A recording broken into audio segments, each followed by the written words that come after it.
বাংলাদেশে যাব আর চকলেট কিনবো না তাই কি হয় নাকি? চকলেট তো বড়রাও পছন্দ করে, ছোটরা তো পছন্দ করেই।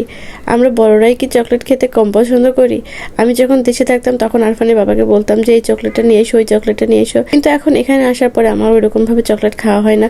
কিন্তু এখন যখন দেশে যাচ্ছি তখন তো কিছু চকলেট নিতেই হয়। আসলে ইচ্ছা তো করে অনেক কিছু নেওয়ার, বাট ওয়েটের কাছে আমরা আসলে সবাই হেরে যাই, কারণ আমাদের একটা লিমিটেশন থাকে যে আমরা এই পর্যন্ত নিতে পারবো। তার মধ্যে তো নিজেদের প্রয়োজনীয় জিনিসপত্র, বাচ্চার জিনিসপত্র সবকিছু নিয়ে আসলে তারপরে আমাদের চিন্তা ভাবনা করতে হয়। তারপরে মন তো মানে না, মনে হয় যে এটা কিনি ওইটা কিনি, সবকিছুই কিনে ফেলি।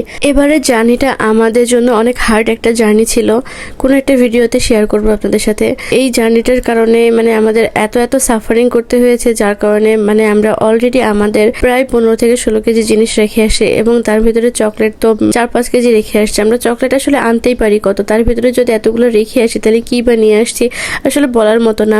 লাস্ট মুহূর্তে যে এতগুলো জিনিস রেখে আসতে হয়েছে, এই কষ্টটা যে আমার কাছে কি মনে হয়েছে যে এত কষ্ট করে কেনাকাটা করলাম, তারপরে যদি সেই জিনিসগুলো রেখে যেতে হয়। যাক, তারপরে সবকিছুর জন্য আলহামদুলিল্লাহ।